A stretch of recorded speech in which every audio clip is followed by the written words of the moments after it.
Did you miss us? I hope you did, because we sure did. The Zoom Racing League is back. Welcome to the Division 1 season opener here in the desert of Bahrain. Your freshly drafted drivers are undergoing final preparations for full qualifying action tonight. We got a technical track here with a 3.36 mile long track with a total of 15 turns, 9 to the right and 6 to the left, along with 3 DRS zones offering multiple overtaking opportunities, with the main street having speeds up to 205 miles an hour under DRS effect. I'm your host tonight, John Ranger, and with you for the entirety of Season 7, and with me in the booth, Nathan Doan. Nathan, welcome to the Division 1, officially in the Division 1 for the entirety of our season together. How are you doing tonight? Great, I'm really excited to see how this very tight pack will do in Division 1. I really don't have any idea who could be in the bottom 5, but so far it looks like we'll only have a bottom 1, because we have 16 drivers tonight. So maybe only one person can get knocked out in Q1, and I'm excited to see what that is. Yeah, we've heard a couple drivers that might be coming in a little bit late. So for now, we are 16 drivers, and already seeing a couple guys going out of there with only on the intermediate tires. So interesting strategy that we'll be able to talk about that in just a minute. Nathan, there's a lot of new drivers who are going to be trying to make a name for themselves. We've got veteran drivers who's going to want to prove to their team principals that they made the right choices during the draft 2 weeks ago that we had here. Walk us through some of the main changes that happened throughout the pecking order. Alright, so coming in from last season, actually, midway through the season, Cody Lawrence came in for Mercedes. He took in a bit of a very temporary team principal role for Mercedes, and now, for the first time in a long time, he's doing a full-time driving seat in Division 1. People who are coming back, I believe, keeper pick, what is his name again? Marc-Olivier Bastien for Alfa Romeo. Absolutely. Is returning back to Alfa Romeo. Then we have Aaron Altmaier. I believe he's the new Aston Martin team principal. Keeper pick for Aston Martin was Maxime Olio. So many faces that we've seen here before, and a few that we aren't seeing anymore. And at the moment, I cannot see Hudson Poole on this list. Yeah, well, actually, he's out on the track. So Hudson Poole is there in the Red Bull. He's the usual keeper. Duncan McCamick, team principal of Red Bull, still team principal, taking a break from racing from there. And then, whoa, Hudson Poole just took a bit of a spin there just outside of between turns 12 and 13. The intermediate tires are definitely going to be warm now for Q1 here. A lot of new drivers, right? We have the Chad Swindle, who's in the Alpine. They're taking the place of Nicolas Pichet from last season. Other new drivers in the Aston Martin. Looks like Buffalo Trace went for double French-Canadian drivers here with Philemon Goulet and Marc-Olivier Bastien. Reminds me a little bit of back then in Alfa Romeo when myself and Julia Pilon were in the Alfa Romeo a couple seasons back. And so I think Buffalo Trace has got something for the French-Canadian drivers, but let's not say it too loud. We don't want to have too much discrimination out here, and I'm sure he's listening to us. Buffalo Trace was usually our main host and main commentator in Division 1, taking a commentating break this season, but is still managing his team for Alfa Romeo. And they had, Nathan Donnie were there to see the end of it. They had a spectacular season in Division 1, and they're going to be hoping to do that again. Marc-Olivier Bastien has won, I think, a couple races, and he back then there was Eric Cavallo, who had a really solid season as well, and I think they're looking to do that thing again.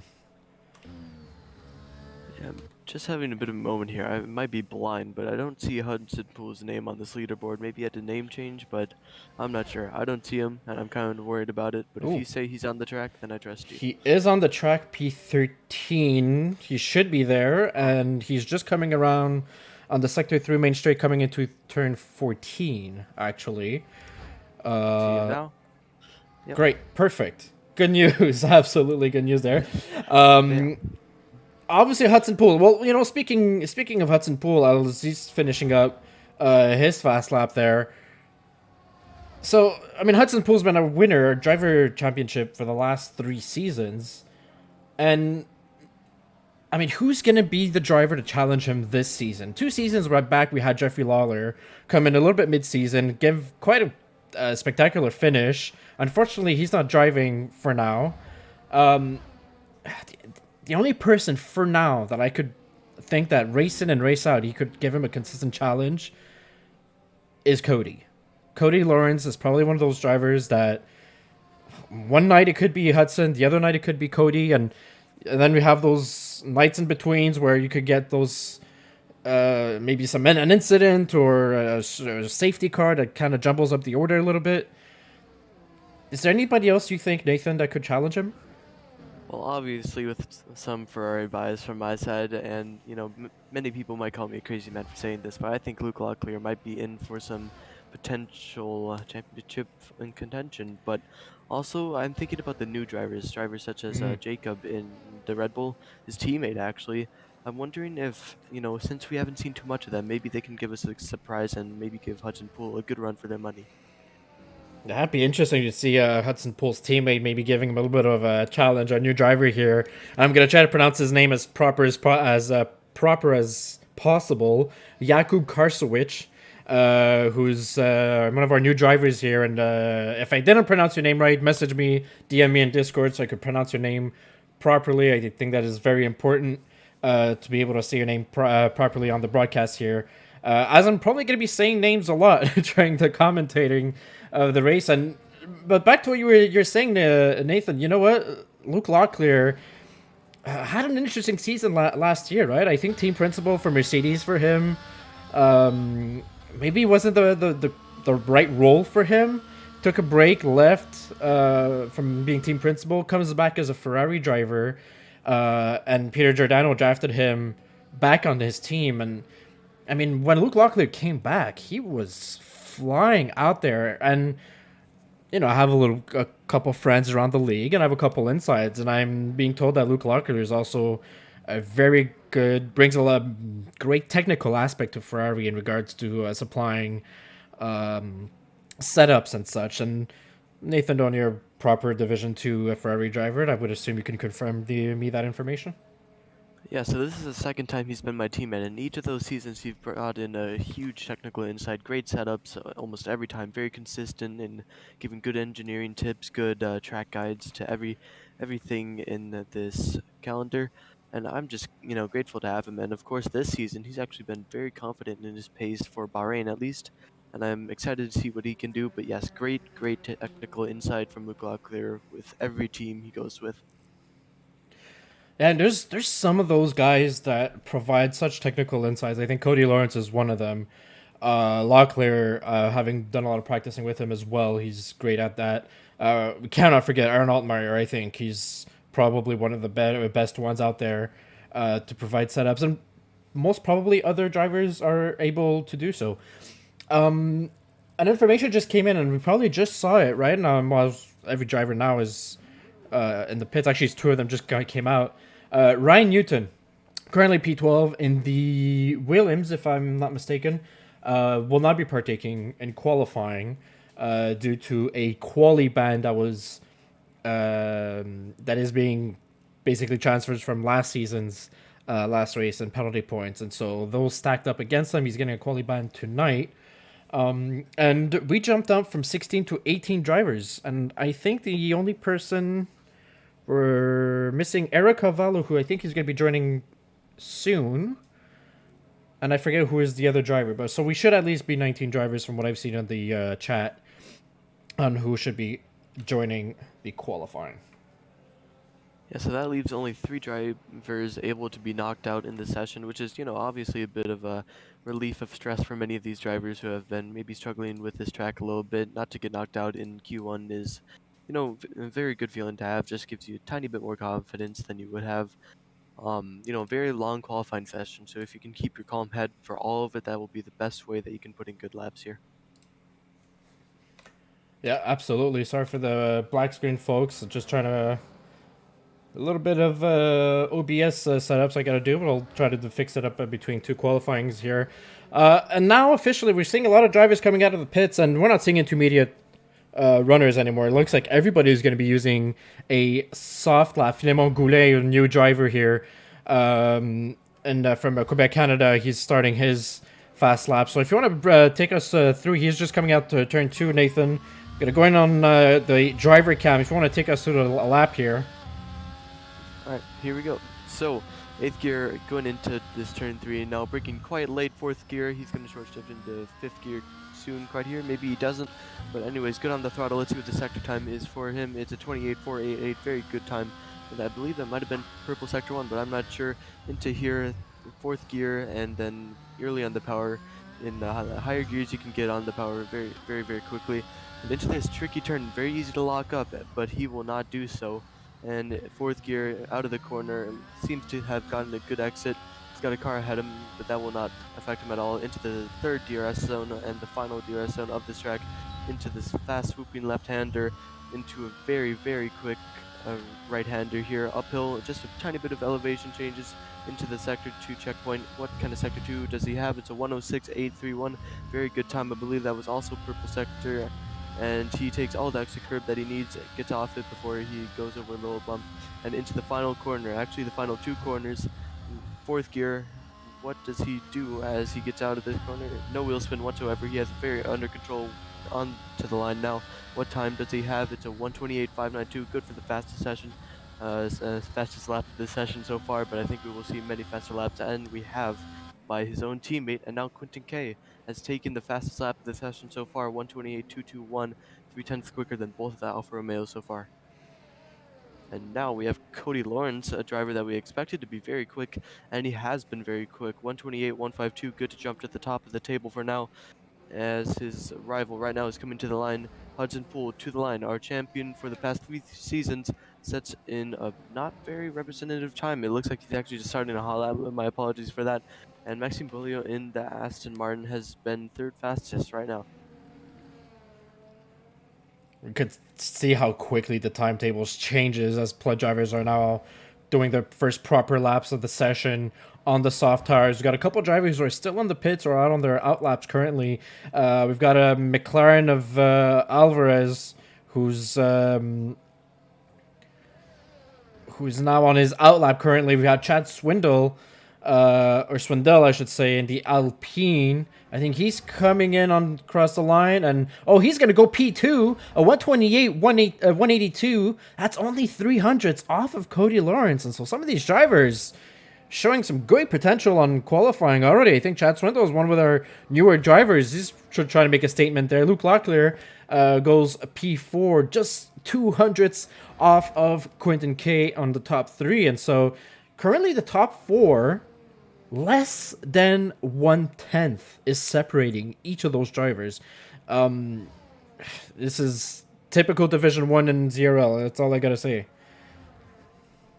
Yes, I mean, we expected very tight pack in Division 1, and we've had tight packs actually across this entire league so far, as Hudson Poole is finally finishing his hot lap, coming to the line now. Will it be a good time, good enough time? It will be a 128.429. It will be good enough for P5, and I think he's very much safe into Q2. So good job from our championship and champion here, but at the same time, there's 4 other drivers who are faster than him, so maybe he does have a bit of competition, as we were discussing before. Yeah. And one of those actually, Chad Swindell. I have no idea who this guy is, so it's good to see a new name pop up to the top of the tables. I'm looking forward to see what he can do in the future here. Yeah, absolutely. We love a good rookie story in ZRL. New guy coming in, and we've seen a couple guys come in, even last season. Over the last couple seasons, we've had some new guys come in and absolutely blow us away in qualifying, right? But one thing we notice, it's one thing to do qualifying, it's a completely other thing to be able to pull a whole race. 50% race, there's going to be 29 laps around here once the race gets going. We've seen drivers not have such hot races, but be one of the best qualifiers we've seen in the league in a long time. And so that's one statement, but it's not an entire statement in itself, if I could say so myself. Yeah, so with that information, I'm actually going to go into our top 3 teams that we have so far. We've seen very good results from them so far in this season, and right now, Ferrari, Red Bull, and Mercedes are the rivalry we expect to be seen right now.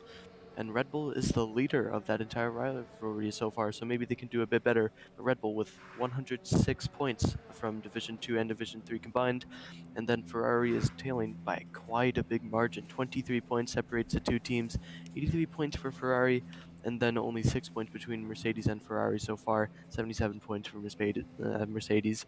And right now, I can't really tell which of these teams will prevail and maybe take points home for the combined constructors right now, because right now our Mercedes are actually just 1 and 10, so very good from them, even though they are at the bottom of those three teams so far. Then we do have the Ferraris of Luke Locklear and Peter Giordano, 4th and 12th, which is, I think, yeah, it's better than both Red Bulls so far, 5 and 13 respectively.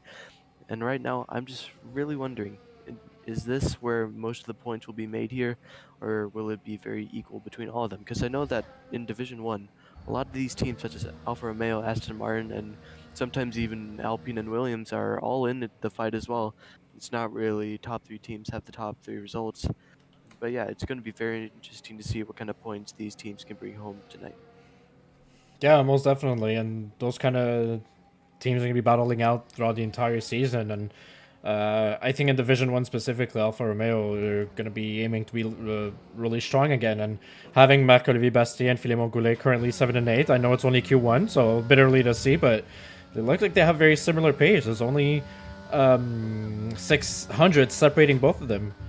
Quite literally 600. So two very fast drivers, and we've seen Marc-Olivier Bastier win a couple races last season, and he's able to do so and keep up with the best of him.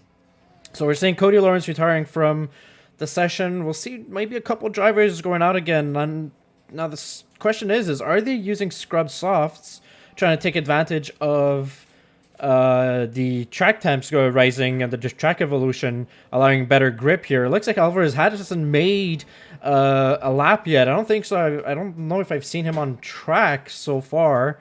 So he's out on his out lap with his soft tires. So he's going to be the first one to be pulling a fast lap.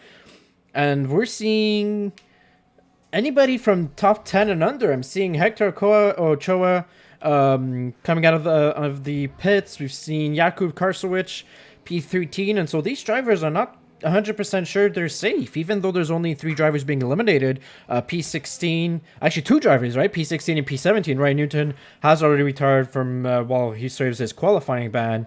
So I'm going to go on board here and look at Alvarez's lap and see if he could set up a time where he could maybe pull himself up in the top 15. Marcel Green as well hasn't really set a lap, but we see his best lap being of 1:48 so far. The Haas driver definitely is going to have to put a proper fast lap in as well. Probably using scrubbed softs as well.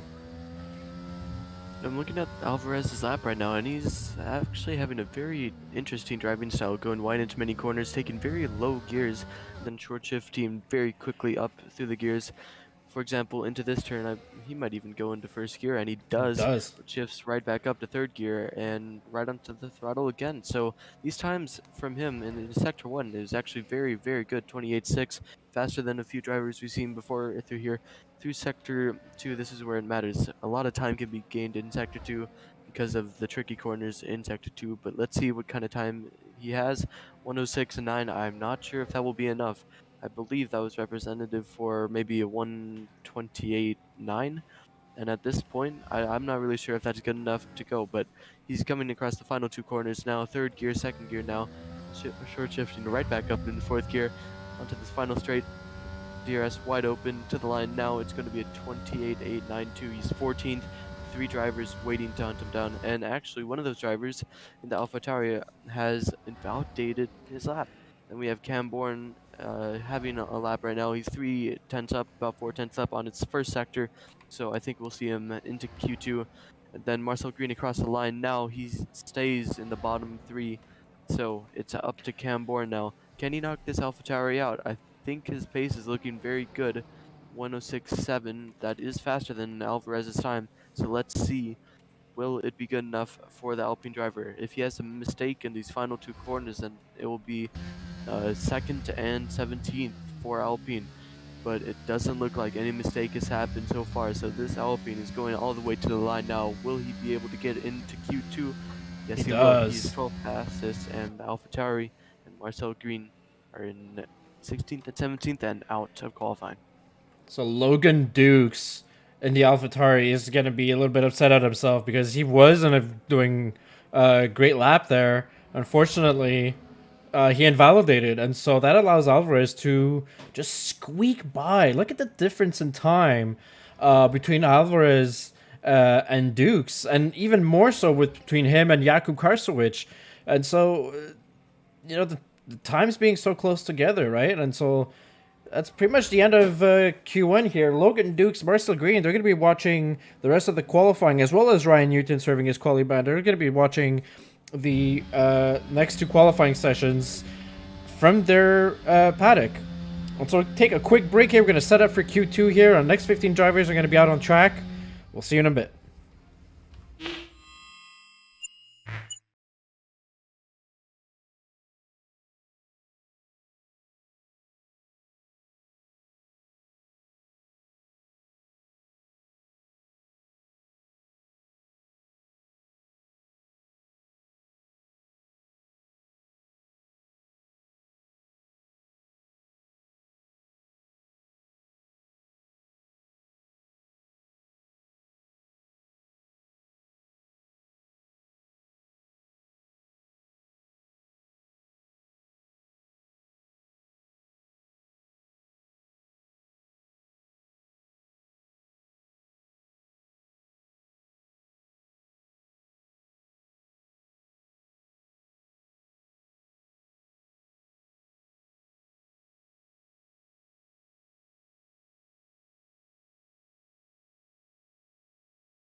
And back we are, Q2.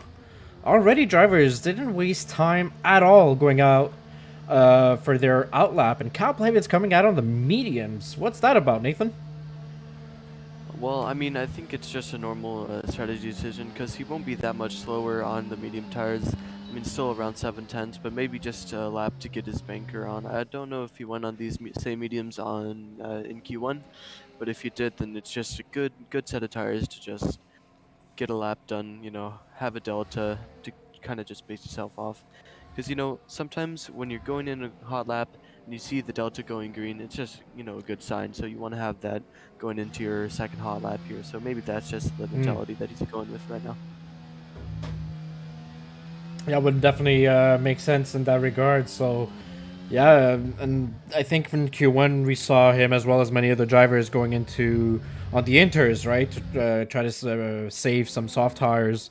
The banker on the inters, so pretty much expected here to go on the banker lap with the mediums and then hopping on the softs if needed, right? Because who knows, if he does a strong enough lap on the mediums, he could maybe save himself a set of softs, which, looking at the other drivers around on this grid, I don't think that's going to be possible, but, you never know.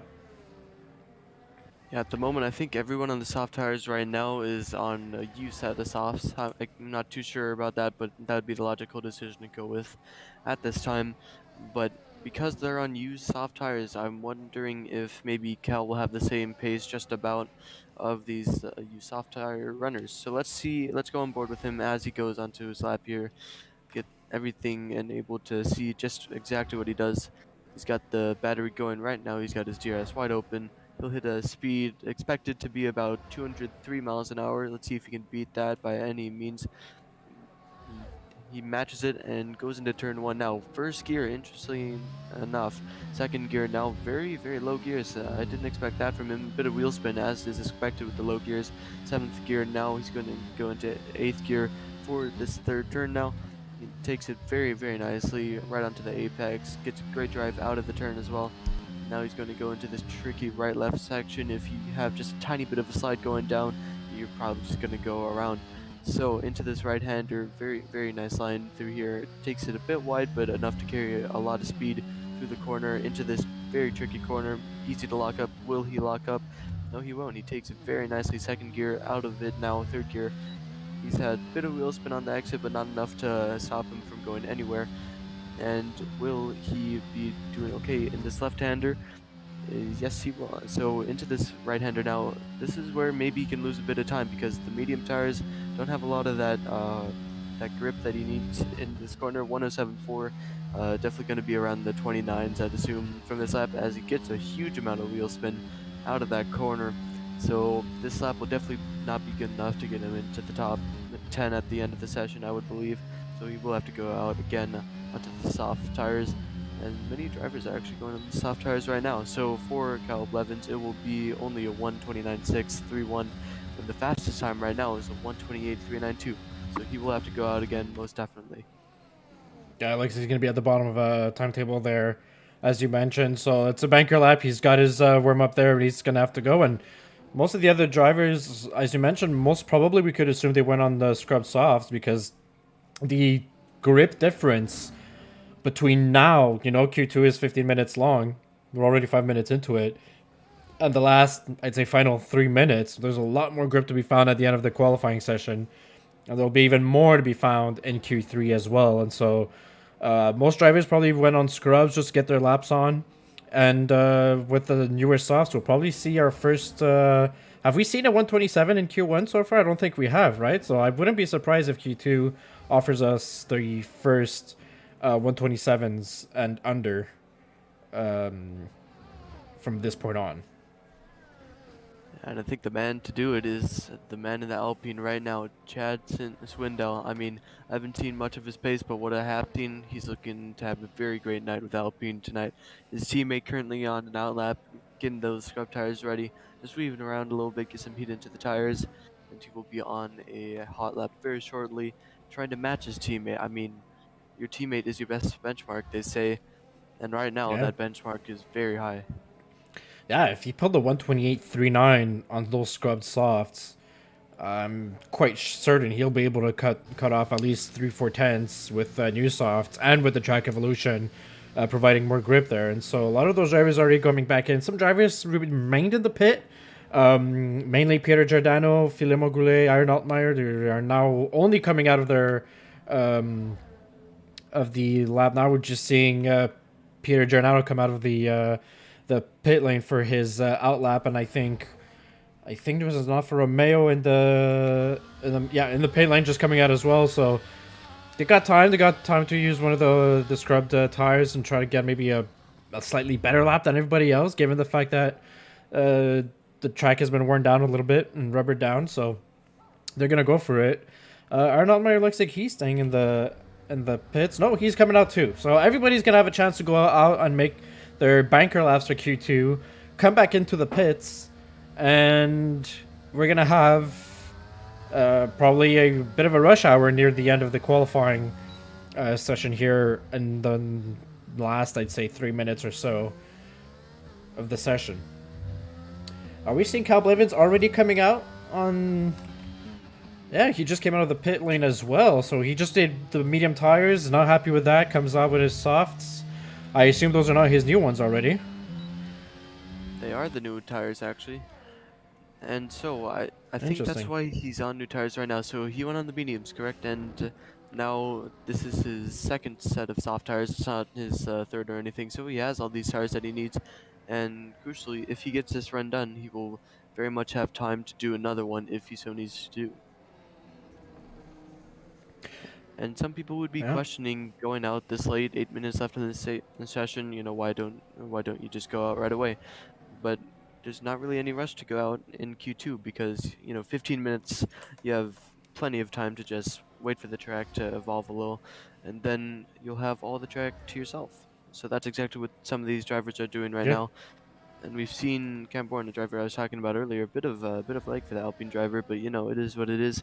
9th currently, but there's still many drivers, such as I believe that was the Mercedes of R silent on my screen. Yep. Going 3rd fastest. Yeah, absolutely. Hector Ochoa pulling a 128.52, 17 thousandths of just off of Quentin K. And so the 128.5s currently is very popular, right? We've got Quentin, Hector, Luke, and Cody within that 128.5. And there's like a 2/10 gap for between P5 and P6. But we still have a couple drivers who've not put in laps yet. And some of them have the potential to stick it up in there in the top 5. Currently, Chad Swindle in the Alpine, he's taking a bit of a smoking break in his paddock right now. Well, he's the only driver who's a little over a tenth down from P2, and sitting at a 128.3. So he's already showing his colors, his true colors with Alpine already. Maybe a hint of deja vu with last season's Nicolas Pichet in the same Alpine. Camborne's teammate being able to top of the leaderboards in regards to qualifying. And that's what I was saying earlier. Is let's see if he's going to be able to give it us during actual racing. I think it was Peter Giordano. No, it was actually Luke Locklear. So Luke Locklear, is he starting a fast lap? He's going for a second fast lap. And we got a first 27, 127.968. That is Marc-Olivier Bastien, the Alfa Romeo. And there it is. So already our first driver is going to the 127s. He does not take provisional P1 for the Q2 session very, very long. Cody Lawrence in the Mercedes just barely takes it from him from under 200ths of a second. Very competitive driving so far, and I think we know the team I'm about to name.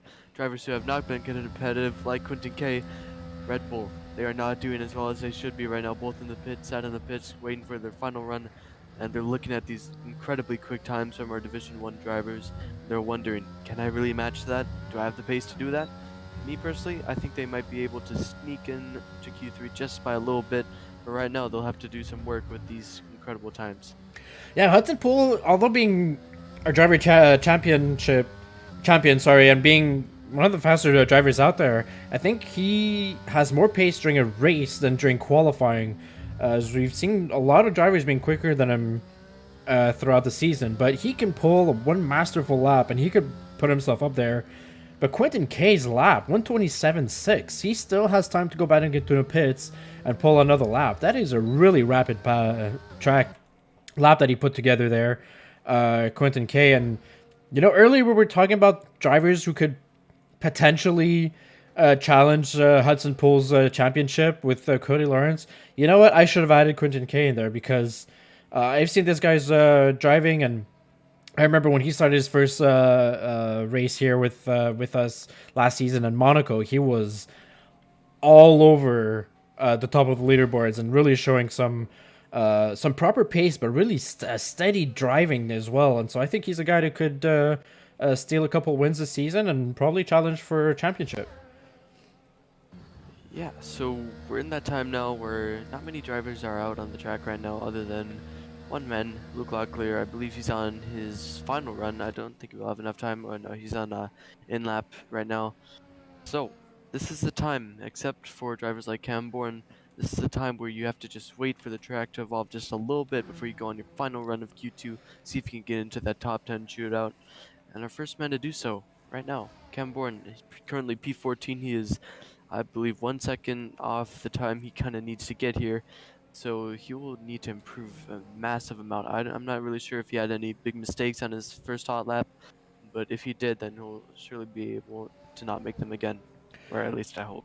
Yeah, it looks like he's going to be the first one to do the final run on his on the qualifying, and due to Locklear's lacking of fuel, there you go. Okay, so we needed to see the time. There's 2 minutes 40. I'm just wondering, is he going to come across the straight line as other drivers are coming out of the pits?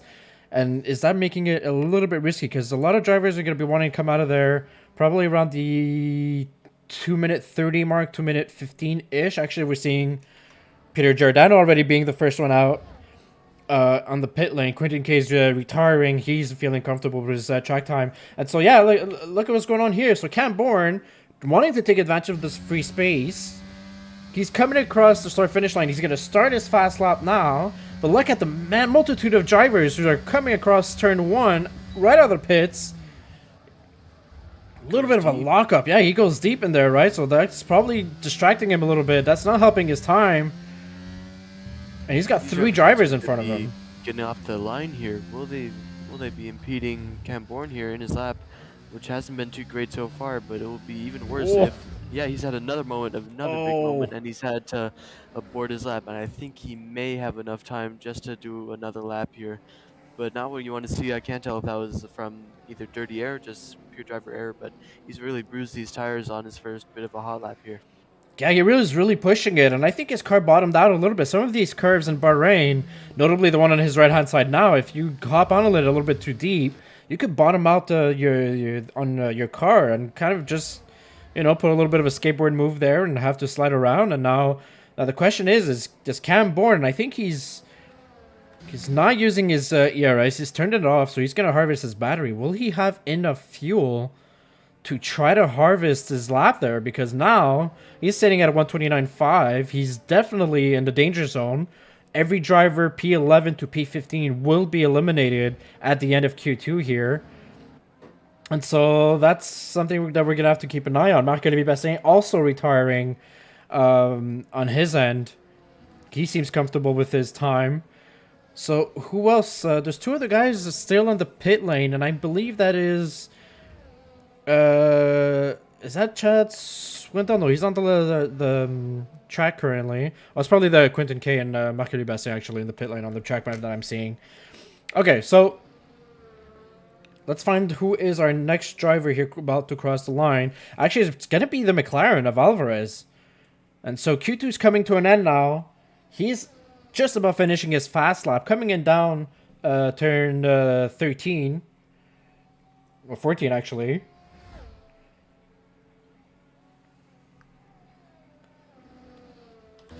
Let's see what kind of lap he's going to be able to say here. That'll be his only lap, and that'll be it for him.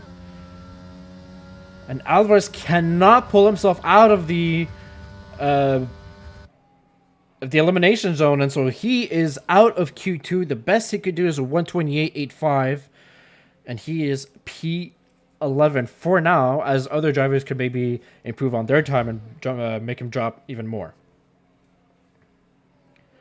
Yes, Luke Locklear is already done qualifying. His teammate, though, Peter Giordano, coming across the line P4. fastest. That is a very good lap from the Ferrari driver. Drivers such as Cody Lawrence, they're still going on hot laps now, but he does not need to improve any more than he is right now. And right now, we have a lot of drivers coming to the line for the final time. There is that Mercedes teammate, Hector Cho, coming across the line now, P5. And then the 2 Red Bulls coming across the line very shortly. Hudson Poole only 7th fastest. Will that be good enough? As someone has just jumped him, I believe that was Kyle Blevins. His teammate Jacob is only P9, and then Alfa Romeo. I forgot how you pronounce the name, but you do it so well. Into 9th, and then we have just a few drivers coming across. Our championship leader Oh my has goodness. made it through, but his teammate has not. So that is your top 10 and our bottom 5. Jacob in the Red Bull. There's no one I'm pronouncing that right. The 2 Aston Martins of Maxime and Aaron both out, and then we have Camborne and Alvarez in their cars. Just not good enough times to be going through. So that was a good Q2, I'd say. Not really many surprises other than Chad, of course, but he's been doing great all session. So Yeah, most definitely. And we're seeing more drivers going to the 127s now, and Q3 should have even more of them going into the 127s. Let's see how low they could bring their times. And so, Jakub Karswich, Maxim Boulier, Aaron Altmaier, Cam Bourne, and Alvarez and the McLaren are eliminated. Maxim Boulier and Altmaier seems to be upholding their tradition of starting one besides another, as they often do during our races. We're going to take a quick 20-second break between Q2 and Q3. Get yourselves maybe a little bit of snack. Pop open a beer for me, because I've run out on my end. Q3 will be with you in just a second.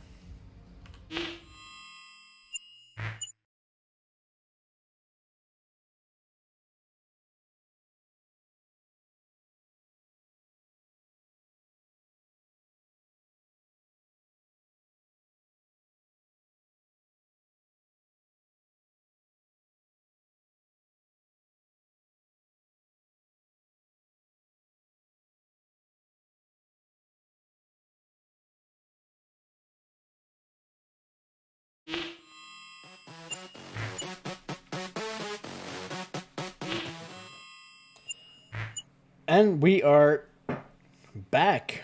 Q3, I should say, actually. Here's our top 10 drivers. And so I think this is maybe time to talk about a strategy you've spoken about a couple times on broadcast, Nathan.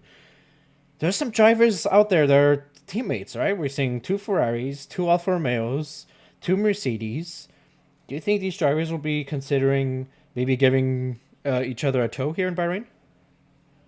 Bahrain, I mean, obviously a tow is advantageous any track that you go to, but in tracks like Bahrain, I could only imagine that on the first straight it would be helpful, and it's not, I wouldn't say it's not worth it to do, because obviously it is, but I don't think we'll see many teams doing it anyway, because, all these drivers here, we know that they're fast enough to put in good times here, and I think for the margins that we've seen so far, only 5 drivers into the 27s. I think it was 4 actually. Then all of the other drivers separated by quite a bit, 1/10 or so, which is the amount of time you gain from a tow. I really don't think it'll be worth it to do here. But we'll just have to see. Right now, Cody Lawrence, the man we've expected to be challenging Hudson Poole for a title, finally is here, and he's on his first outlap. I believe he's on new tires, though. There's still a bit of a shine on the edges for those tires, so I think that means they are new. Uh, Most drivers will have 2 sets of soft tires, so 2 runs, of course. And yeah, so we'll see similar to what Q2 was, just with the times consistently being as fast as they were at the end of Q2. So we wait for all of our drivers to come out. Currently 5 drivers on the track right now. The 2 Ferraris, 1 Red Bull, and 1 Mercedes, and 1 AlphaTauri.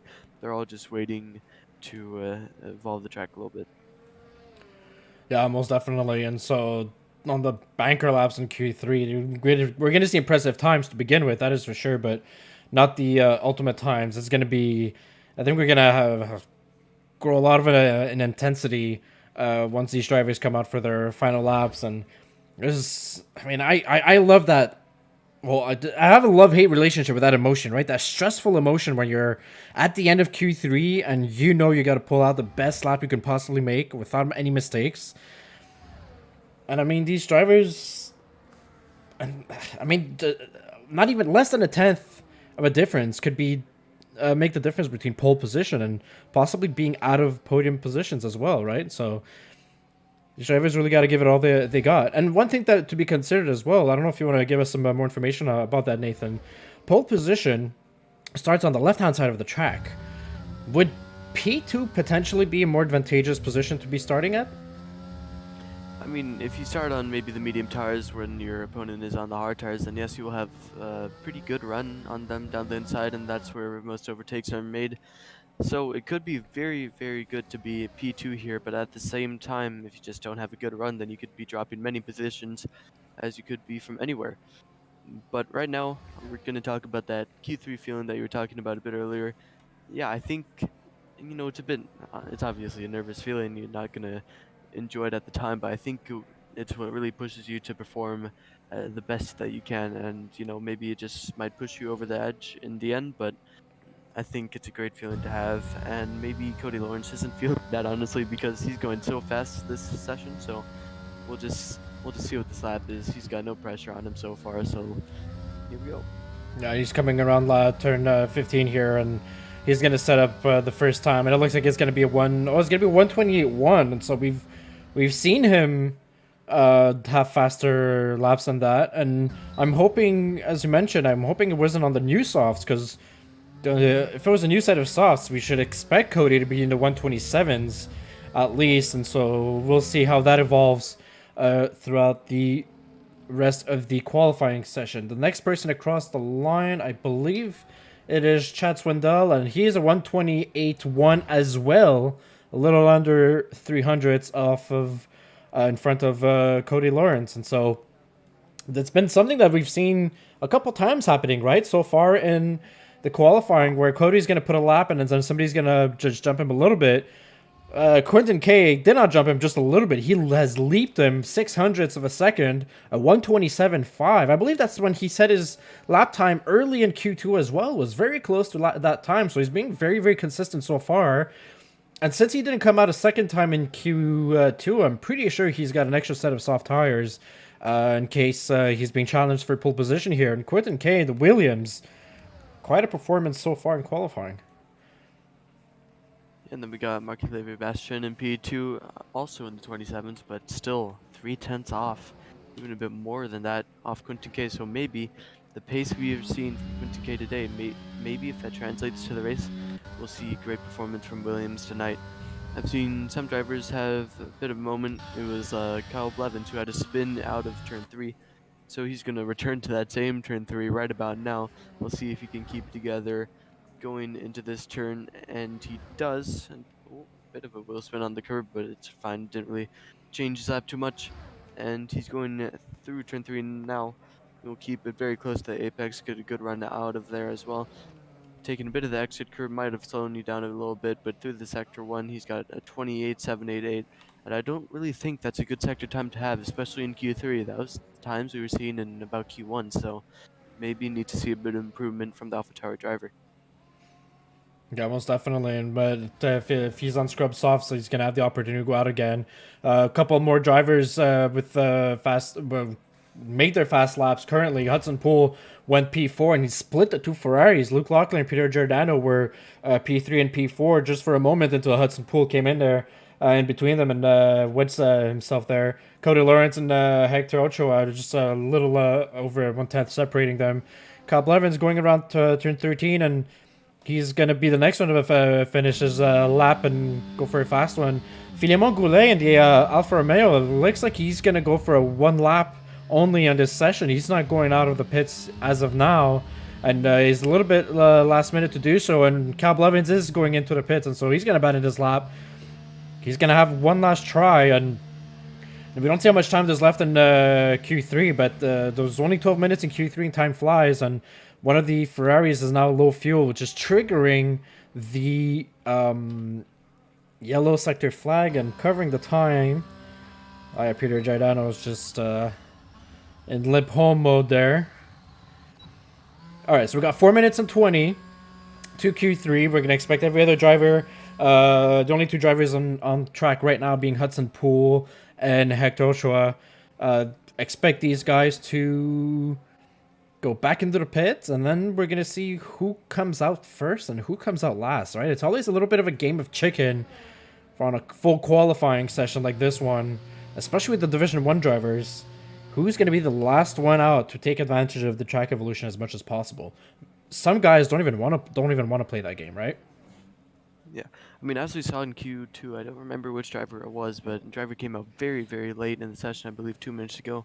He had many drivers blocking him into turn 1, and that caused him to stress out a little bit. I believe that was Cam Bourne, actually. It was, yep. Yeah, and it just didn't help him at all. So, obviously, going out late will help you on the track, but, you know, if drivers get in your way, such as happened to Cam Bourne, I think that might not be as big of an advantage as it's seen to be. Yeah, most definitely. Nathan, while we're waiting for a driver to get out of there on his final fast lap, I'm giving you $2. Who are you putting that $2? Who's your bet on for pole position here? All right, pole position. I mean, we've seen it all. We've seen this man go very quick. It's obviously got to be Quentin K, right? I mean, with pace like this, I don't think anyone can even surprise us and go faster. And we've seen Quentin K going out right now. He's ready to do it one more time. 2 minutes, 45 seconds left to go. He's got time for one out lap, one hot lap.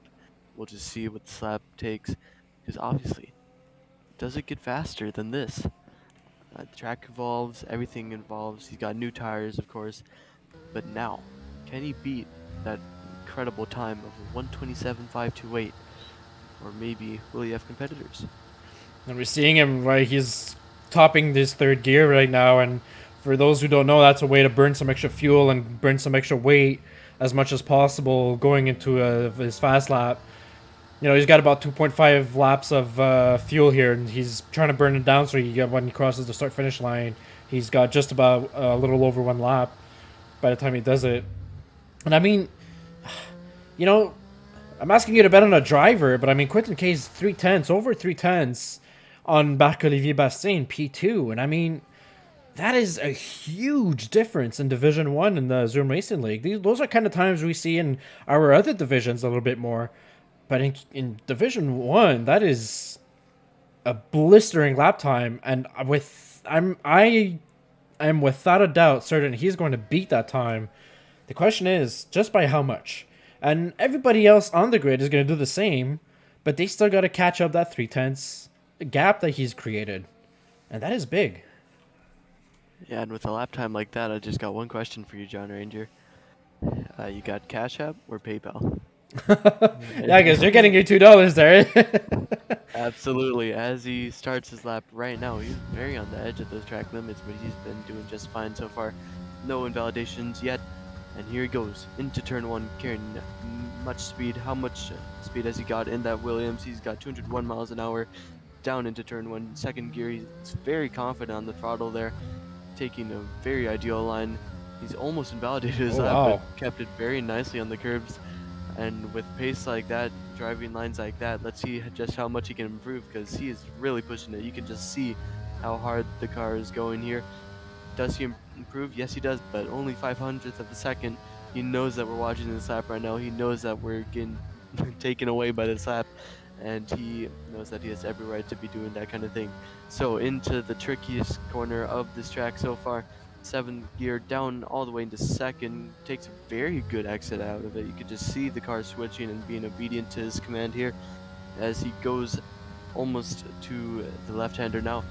Uphill, very good braking, very quick out the corner. He's going into the fast right-hander right now. He's going very quickly into the sector 2, 2 tenths Look at up. that. I mean, come on now.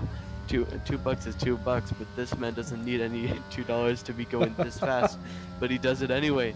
So going into the final 2 corners now, will he have an amazing lap? I think he will. He doesn't have any kind of moment out of the final corner. So down to the line, just how good will this time be? It will be great, and it will be a 127.260. Oh my goodness. A 127.2. What a blistering lap time. Definitely, I'm going to put a little loony in an envelope, my friend, and you're going to get a Canadian $2 sent your way in a moment. There's other drivers coming in through the line, and that'll be Chad Swindell, who's going to go with a 127.5 in P2. Cal Blevins in P5 at a 127.9. Cody Lawrence at 127.6. That's good for P3. And so we already got a podium positions already here, unless Luke Locklear could make a difference. Will he be able to improve on his time? And he does, and it is P2 for him at 127.5. Peter Giordano slots himself in P6, pushes Cal Blevins down. Who's next across the line? It's Hudson Poole. Yeah, that's good for P7. Who is next? It's Hector Ochoa.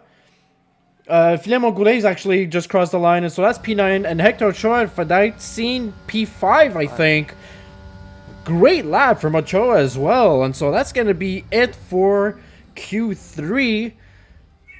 Quentin K with the 3/10 gap is going to be our pole position for the race coming up in just a couple minutes. Luke Locklear and Chad Swindell completes your podium position in top 3. Cody Lawrence, Hector Ochoa, 4th and 5th. Both Mercedes will be starting next to each other. Marc-Olivier Bastien, P6. Peter Giordano, P7. Hudson Poole, P8. Cal Blevins in the AlphaTauri, P9. And Filemon Goulet in the other Alfa Romeo, P10 with a 128.2. And so that rounds out Q3, Nathan. That was quite some excitement at the very end. And my goodness, Quentin, if that's got the pace that he's got for the race, he's going to be a driver to reckon with for the rest of the season, that's for sure. Yeah, I mean, but we could see the case of him just being a quality merchant. I don't want that to be the case, because he's a very, very quick driver, at least in qualifying. But the thing is, with drivers around him, such as Luke Locklear, and we talked about even Hudson Poole being quicker in the race, can he keep that P1? What a beautiful view of all these mechanics just T-posing inside of each other. Thank you, F1. Thank you, Codemasters. And with that, look, guys, we've got no formation lap because fixing code bugs is not something Codemasters enjoys doing. We're only going to see that potentially in F1 23. No formation lap. We're going to jump right into the race. The drivers are aligning themselves in their grid positions. And so we're going to get an exciting sprint to turn one, but also after turn one, it's going to be rather interesting. And we haven't spoken about race strategies, but we could expect what we've seen so far in F122, right? It's either medium hards or hard mediums. Yeah, I think hard medium will be the ideal strategy because, I mean, it normally is in every race here because you start on the hard tires, they can really handle the car when it's at the heavy fuel stage of its race, and then the medium tires, lightweight and quick. So maybe that will be the advantage as we go to the lights now. I'll let you take it away, John Ranger. Absolutely, and the countdown is there. The cars should be going on in the second, unless we're having some desync issues, which is very possible. Yeah, no, in this game. Just on the edge of our seat, waiting to see if the game's going to crash or not.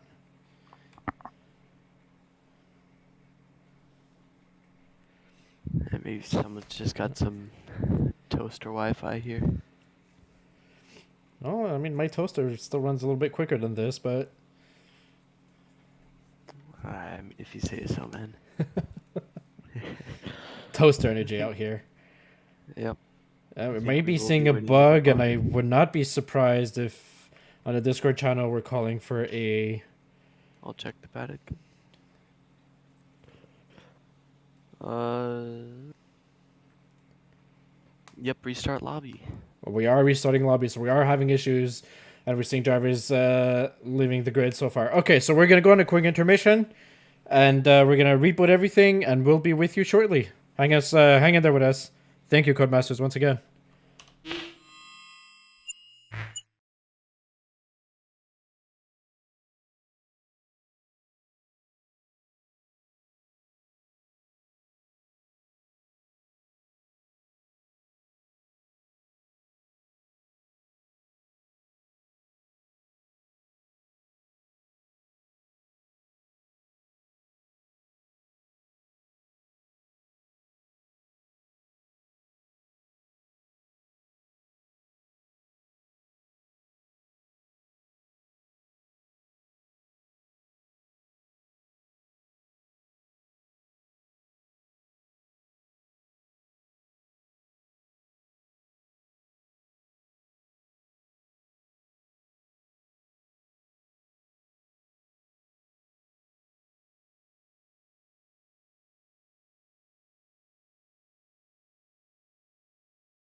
Your patience is very well noted. Thank you so much for staying with us.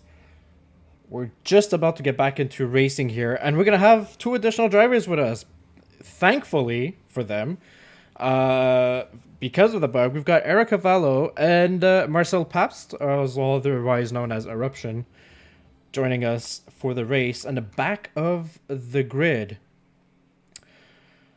And Yeah, so, Marcel literally fell asleep right before the race. So, yeah, great commitment. absolutely. So just woke And up, joins us, and hopefully he's going to be awake at the wheel this time. We're also seeing another session of T-posing from the pit crews. Hopefully that settles down, because maybe that was a sign of desync issues. yeah, I'm imagining Marcel and Pap seeing this right now and thinking he's hallucinating or something. Most definitely. He's just woken up and he's seen three team members T-posing right in front of him. So, not a good way to wake up, but at least he's here, right? Yeah, most definitely. All right, so countdown 15 seconds. That means there's somebody loading. At this point, there's somebody loading in. That or just. Oh no, just rating up, right? They're technically Yeah. on the track rating up with their tire strategies and whatnot. Are we going to be able to get a race start this time? And we are. And so the red lights are already on. We've got the 5 lights going. The lights are out, and the Bahrain Grand Prix is underway, and that is a great start for Quentin K. Besides him is Luke Lockley. Cody Lawrence has also got a position. Chad Swindle lost one, and he's lost almost again to Hector Ochoa. Sorry, Macri Bassin P4. Luke Lockley goes on side by side to Quentin K and isn't able to make the move stick, and he's going to try to go side by side again, going down into turn 4. And will he be able to? A bit of swerving there, and Luke Lockley's got the inside. Quentin K is trying to get on to do a little bit of a switchback on him, and he doesn't make it work. And so Luke Locklear takes the lead of the race from Quentin K. Looks like there's a major incident in the back with a Mercedes and I think that was an Alfa Romeo. Yeah, the Alfa Romeo of was maybe Macri Bastin there, who's getting back on track. And so that's something we're going to be seeing later on. And so it's Luke Lockley, Quentin K, Cody Lawrence, Chad Swindle, Hudson Poole, Alvarez, who's gained a lot of positions. He's up there in P6 now. There's a yellow flag. A Ferrari's around. There's a Ferrari of Peter Giordano. A lot of action so far. And right now, Alvarez has gained 9 positions. Eric Cavallo gained 8 and Ryan Newton 9 positions. So the mid-pack really switched around so far through this race. And bigger story now is Quentin K getting jumped by Luke Locklear, and Luke Locklear is already half a second up in front. Yeah, so I have insight on that incident between Hector Ochoa and Marc-Levy Bastian. Going into turns 4 and 5, a bit of contact was made. Hector Ochoa tried to keep it around the outside, but did not concede the position when I believe he should have done so, and got spun around for it. As Era Carvalho has gone past Maxime Bolio into this corner. Yeah, so, you see the Williams going very, very deep, almost into the back of Maxime Bolio, indeed. And will that affect him at all? I don't think he's got any damage, but I think he definitely could have picked up some, as there is an Aston Martin around that's Aaron Altmaier, the team principal, around, and not Peter Giordano is not the final driver in this list of 20. So, all the drivers still pretty close together, as we have a spinner. That is Marcel Pabst. He's just woken up and he's just seen his car spinning around. I'm sure he's quite dizzy at the moment, but you know, it is what it is for Marcel Pabst. At least he's here. We'll keep on saying that until maybe one day he's not. But so far, the cars all still together. Big chance of incident going into turn 10, as many cars go off. Alpine and a Haas going off the track. Maybe getting a warning for that. Actually, I know that I could have gotten a warning for that sort of thing, as we might have some overtaking between Maxime Bolio and Ryan Newton here.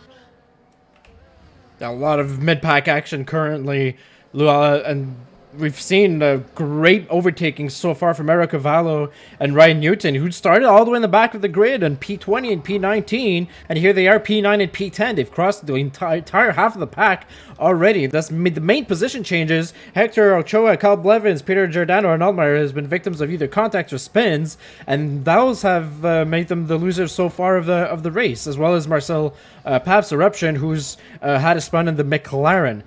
Currently looking at the tire strategies, everybody's on hards except for 3 drivers, Eric Cavallo, Ryan Newton, and Marcel Green. That might explain why these drivers gained so many positions so far, and as we're saying that, I believe there's more positions being changed, more overtakes being made. Eric Cavallo's in P8 right behind Alvarez right now, and the McLaren, Philemon Goulet is right in front. Oh, and there is another impact in the back.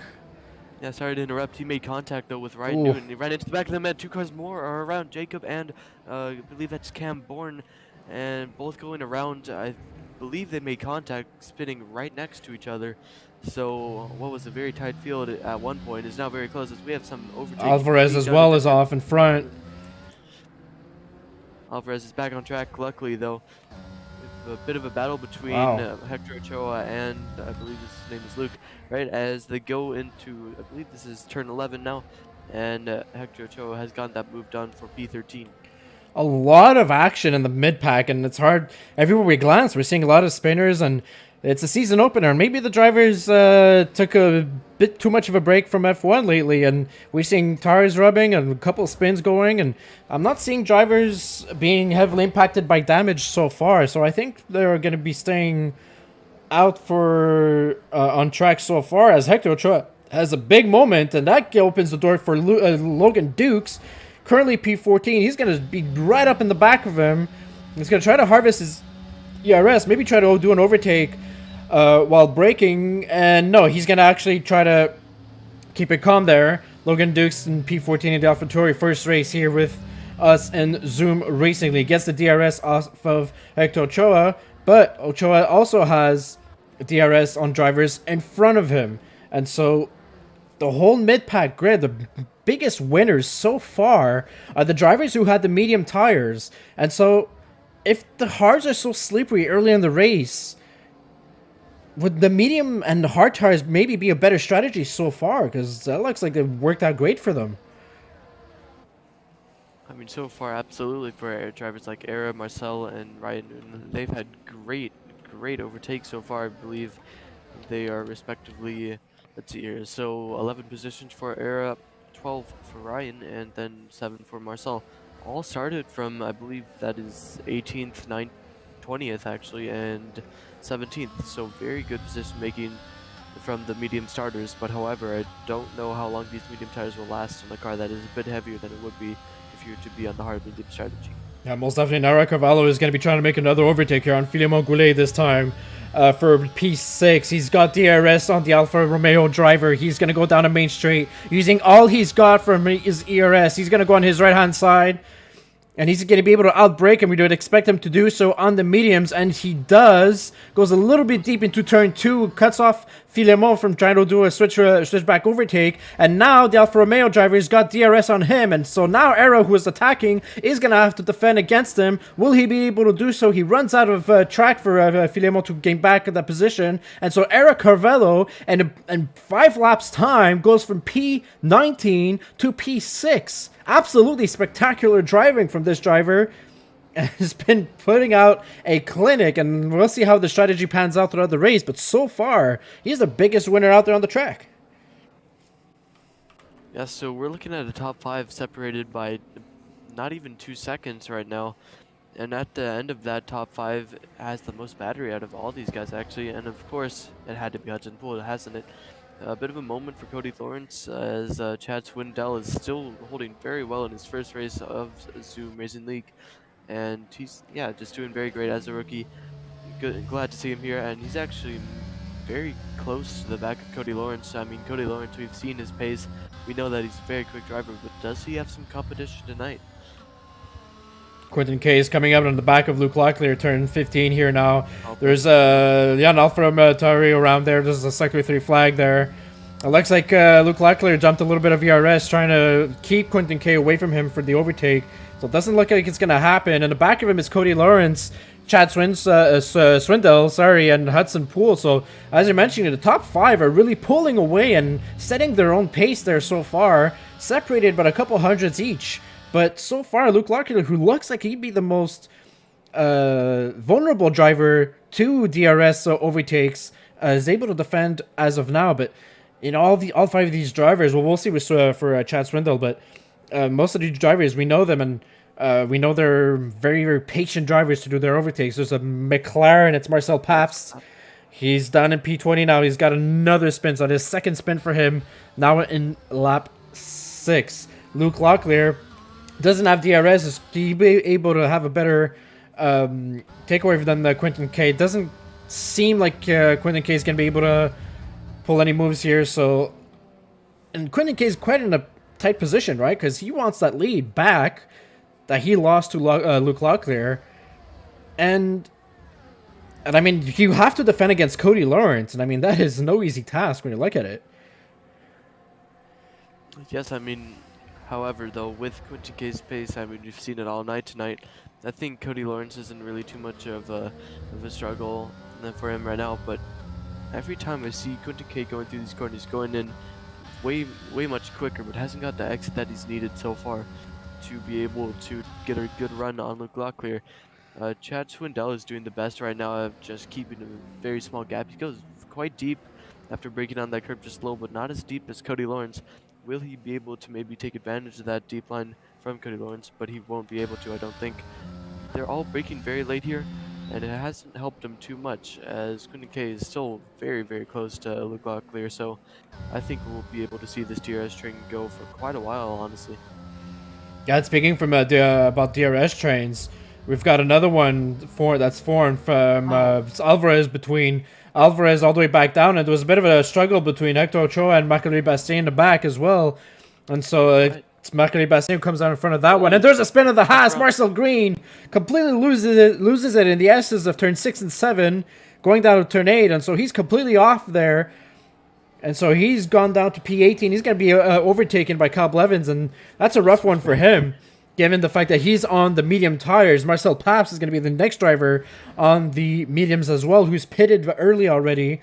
Probably had damage on one of his on his wing due to his incident earlier, and he spins it again. Well, the two Marcels, 19th and 20th now, respectively. But it's been kind of unlucky, as actually Alvarez has been overtaken by Maxime Bolio. I don't know what kind of incident had to happen for him to have such a moment in that corner to be overtaken in that corner, but we'll go on board with the McLaren here. Will he be able to stay? Actually, Luke Locklear has been overtaken for the lead here, and will there be an incident in between the two? Will Luke Locklear be able to retake the lead? It looks like he's in a great position to do so. He will try to go around the outside, but it doesn't look like he's actually going to fight this overtake too hard. So I wonder, does he have a plan right now? The battery for Quentin K is just a tiny bit lower than it is for Luke Locklear, and right now we're looking at the Williams that took pole. He's taken the lead of the race. Yeah, I think Luke Locklear tried to bait Quentin K into using his ERS a little bit more on that straight between turns 3s and 4s, right? So he's got the DRS behind him. Looks like he might be trying to make a move, and Quentin decides to defend using his ERS. Locklear does not do so.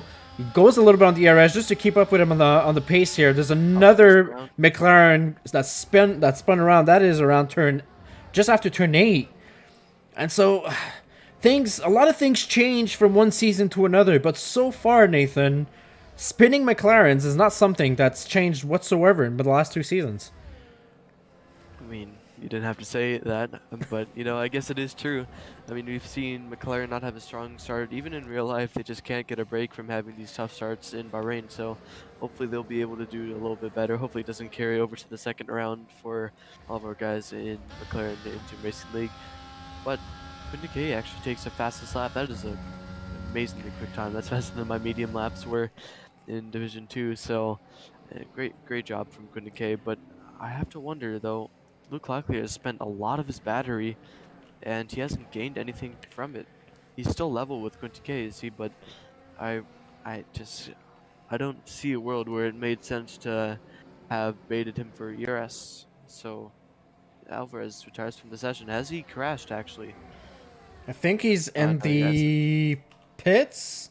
Or it looked Yeah, like he he was is. in the pits, actually. No. I don't know. It just looks like his AI took over and now he's driving down, and I cannot have a view on him, so I can't really tell from there. But yeah, back to Quentin K. Looks like he did use a little bit more ERS, and Locklear had to keep up with him as well in doing so. And so now the top two drivers are under 30% ERS, and that means a guy like Cody being a little bit more patient. He's got more ERS that might allow him to make a move.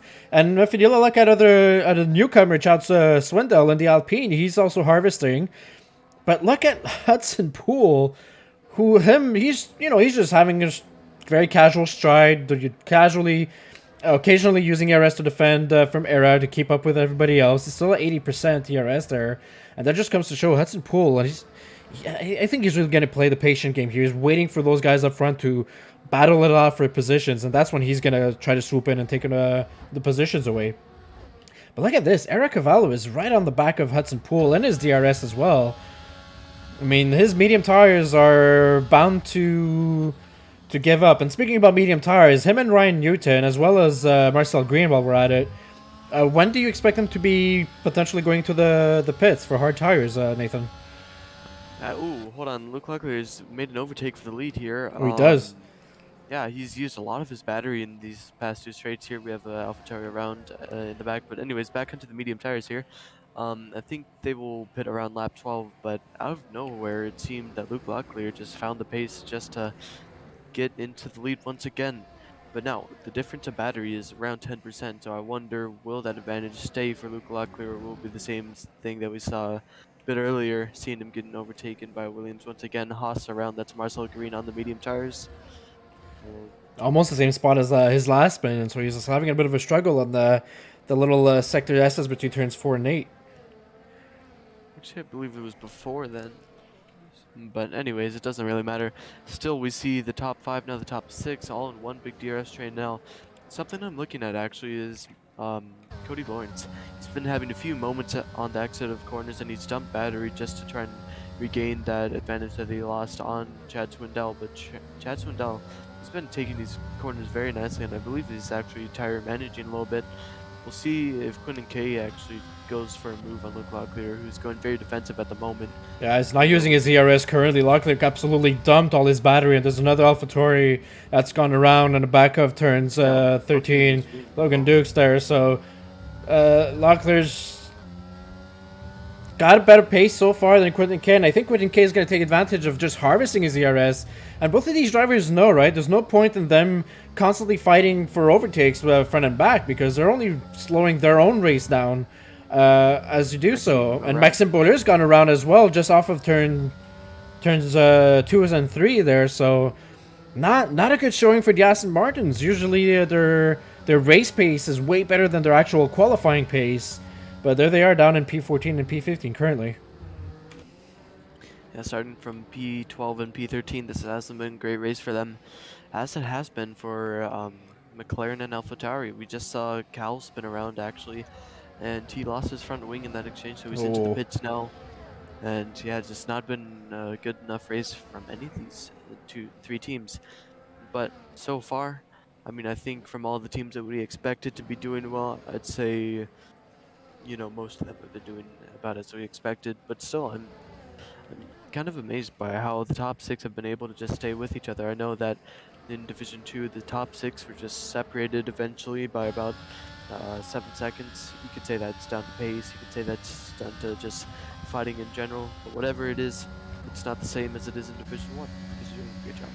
Absolutely. Chad Swindell thought maybe of having a look on Cody Lawrence, but didn't have the braking space to do so. And again, the top 5 drivers are just keeping it together, as you were saying, and just waiting for the moment that Hudson Poole decides to dump a little bit more battery and goes for an overtake. I think he's maybe trying to wait out Eric Cavallo, currently in P6, who's trying to keep up with him. He's using maybe a little bit extra ERS than he should just to do so. We might be seeing currently the difference of pace trying to starting to swing more towards the hard tires than the mediums, as the mediums are getting a lot more worn as it is, a little bit in the back. We've got the Red Bull of Jakub Krasowicz and Hector Ochoa, sorry, were battling side by side just a moment ago, going down to turn 4. And so it looks like most of the battles and most of the spins, I would say, got a little bit settled down, and the drivers are just trying to get under pace and carry their tires, especially the hard tires, right? At some point, they get a little bit better. And Marcel Green is going to be our first driver to have a 3-second time penalty due to multiple track limit warnings. Maybe he's got one from that spin he had earlier, so I'm wondering if that will be overlooked with the stewards later on. Back to the lead with Luke Locklear, who's going to try in the main straight to keep away from Quinton. Is Quinton going to go for a move here? He will not. So it looks like Quinton's really just going to be playing the patient game. Oh, he's going to peek on the inside. Doesn't go for it now. Eric Carvalho's in the pits. Eric Carvalho in the Haas, who's gained so many positions from P19. He is the first one, the first of the medium runners into the pits. And so he's on hards now. Wright Newton has decided to stay on the medium so far, as has Marcel Green, his teammate. Actually, Marcel is coming into the pits, and Hudson Poole, ooh, that's going to be a tough one. Hudson Poole gets a 3-second time penalty, and the top five are so close together. That is not the kind of penalty you want to be grabbing up there. Yeah, and I have some inside information on Alvarez, the McLaren who DNF'd just now. His wheel disconnected, and now he can't rejoin, obviously, because he's retired. But that is what happened to the McLaren driver, not helping McLaren whatsoever in this race. Unfortunately, a hardware malfunction there. So we had a software issue earlier having to cause the restart of the lobby, and now a hardware issue for the McLaren driver. And that is it for Alvarez. That cuts his night a little bit shorter than he would have probably liked. And so that leaves Marcel Papp, to try to recover a little bit from his previous spins.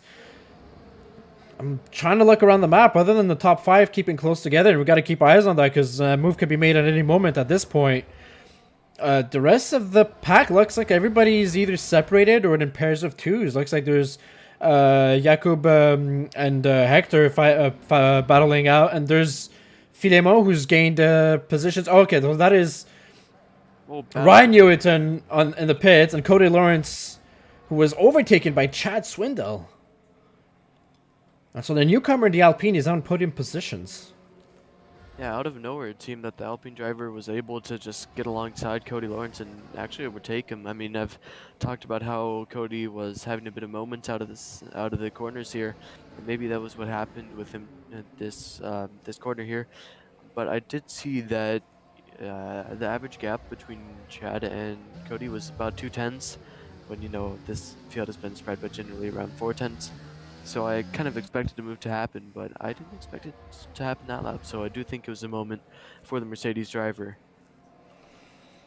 Yeah, I'm pretty sure that's what happened, because it happened quite quickly. Usually they didn't go for that move unless Chad went for the last minute dive bomb across turn 1, but I didn't see him do that. So I'm pretty sure your theory is the correct one, and now we're just coming across halfway through the race already, right? We're just about to start lap 15 out of 29. Now, you got top 5 all grouped up together. Who's going to be the first one into the pits? Oh, and as I say that, it's Quinton K. He's going to go for the undercut here. And let's see how that works out for him. So he's going to be the first driver into the pits to go on to the mediums. He's going to try to undercut Luke Locklear.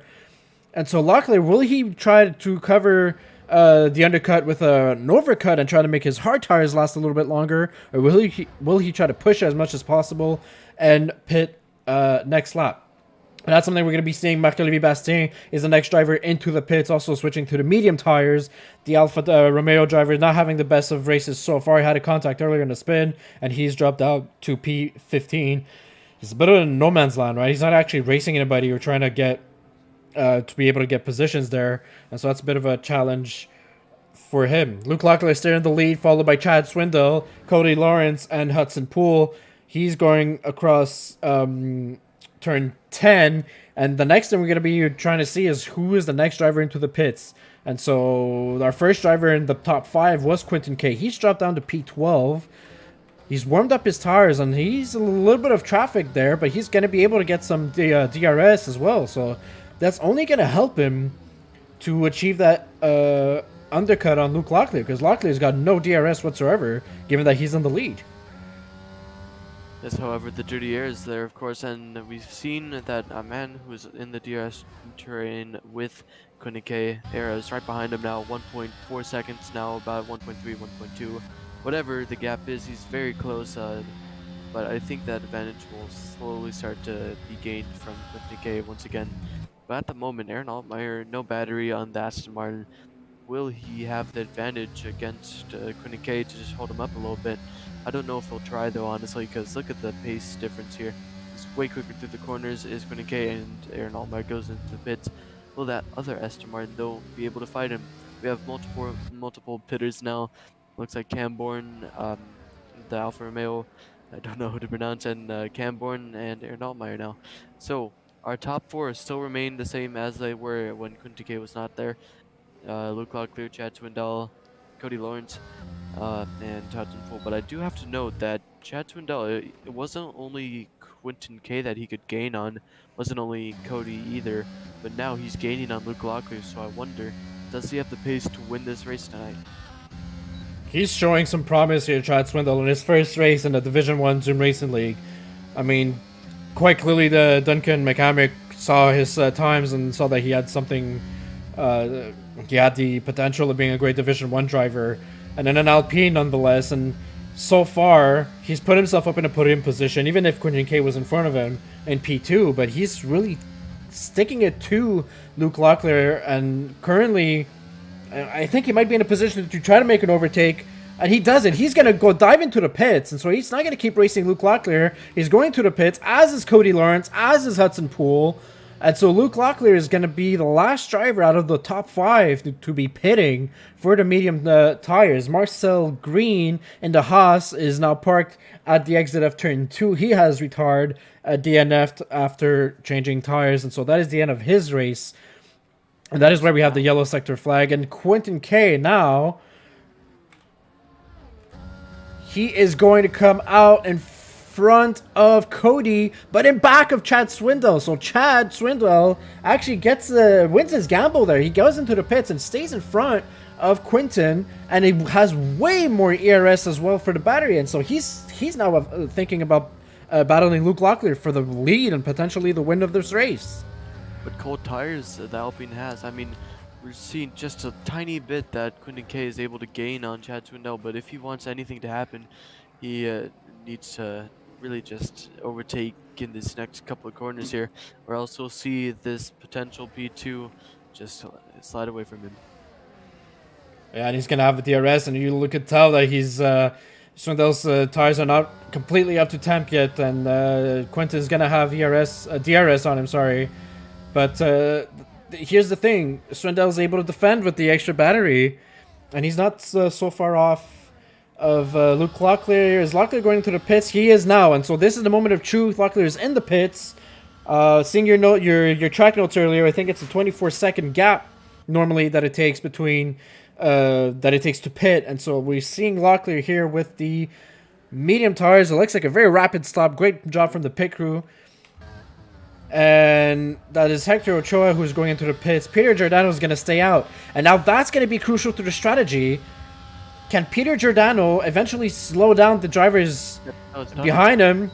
And Chad Swindell is going to go just in front of Luke Locklear. And is Quinton going to be able to do the same thing? He does. And so Locklear drops down to P4. His teammate Peter Giordano is going to be in P1. Will Peter going to try to make a move to slow everybody down for Luke Locklear? And he's going to lose a position potentially to Cody Lawrence. Side by side, they go into turn 4, and Cody Lawrence goes for P4, and Locklear has gone from P1 to P5 after that pit stop strategy. But that is not over, because Peter still's got to pit, and he could play a big part in in this race so far. Hudson Poole is going to be all over the back of Luke Locklear, who's struggling for battery, and we know Hudson so far, yeah, he's got a lot more for him, and he might be going on the attack mode with his fresh medium tires now.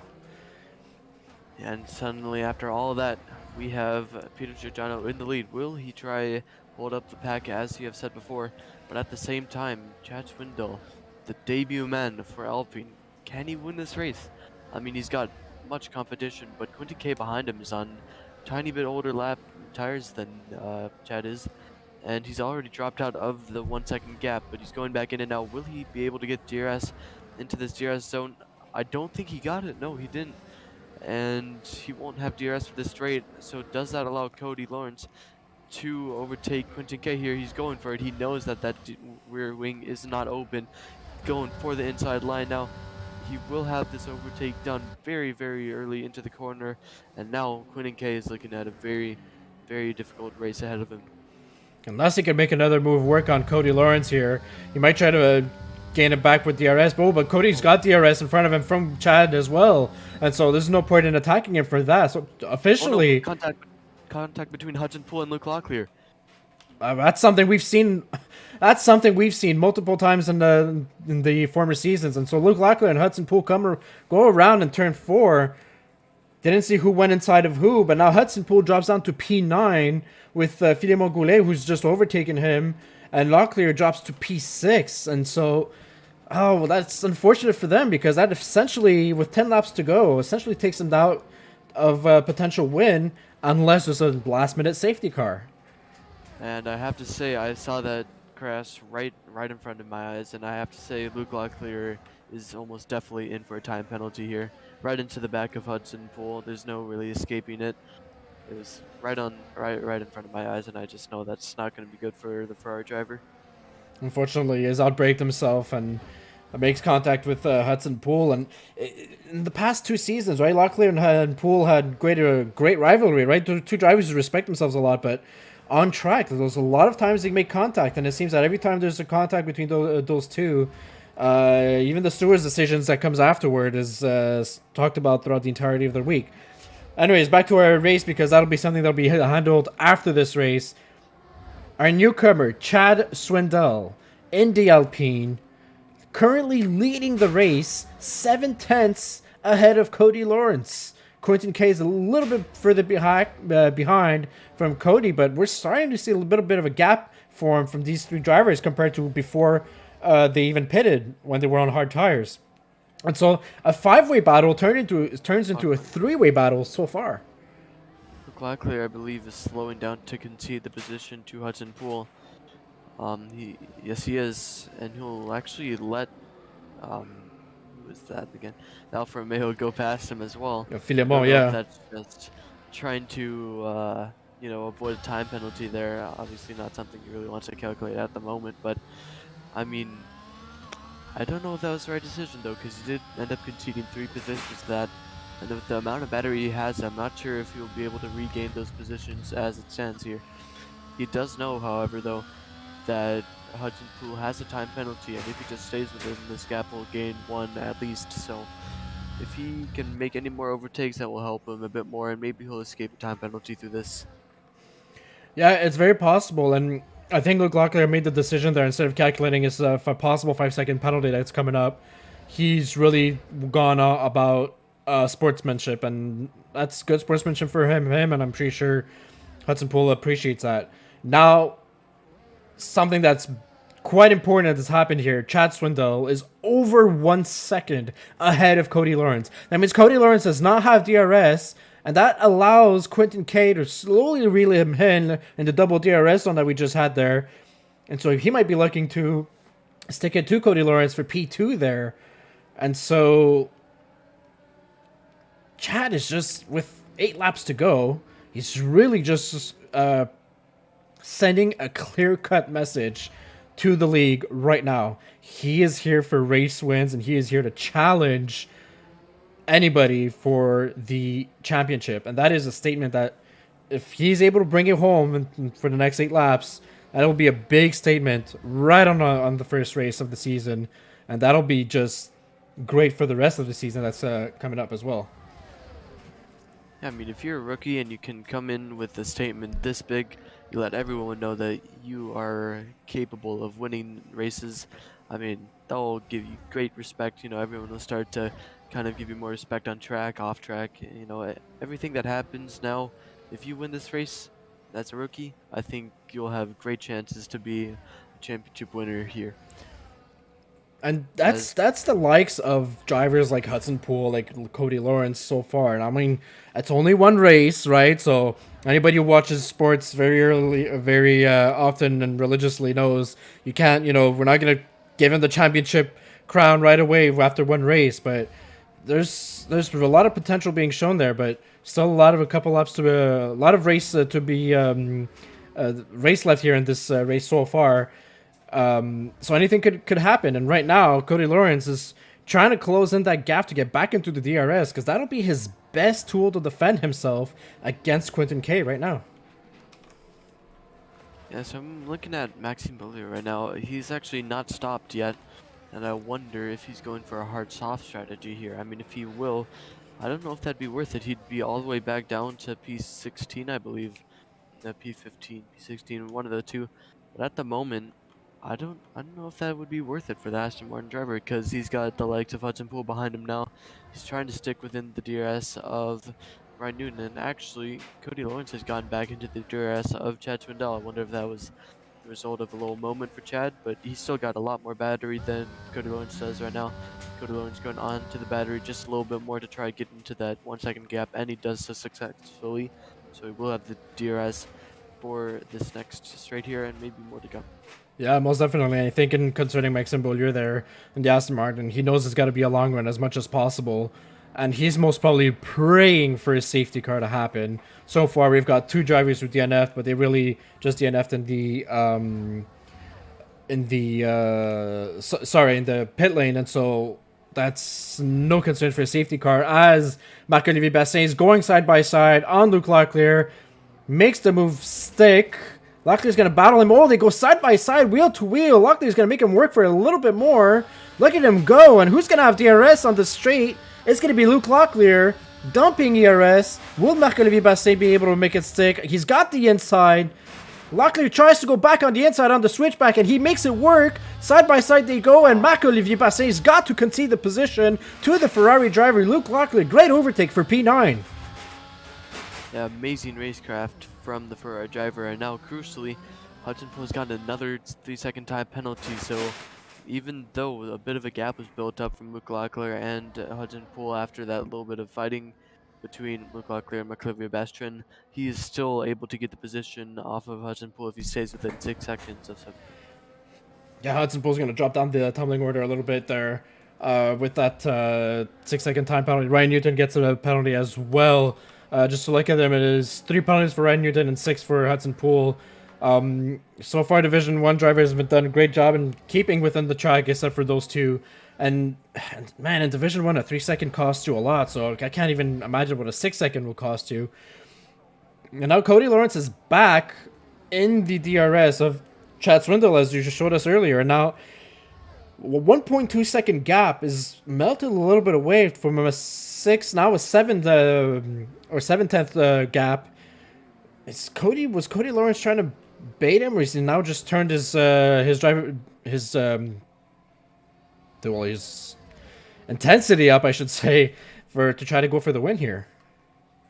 I mean, if he's trying to bait him into using more battery, it certainly hasn't worked at all for Cody Lawrence. Not at all. Still able to gain quite a bit of time through these corners here, losing a bit on the exits. However, can he stay within this 1 second for the rest of the race? I mean, on the same tires, somehow Quentin K has actually been able to stick with these two, but at the moment, it will be probably down to the line.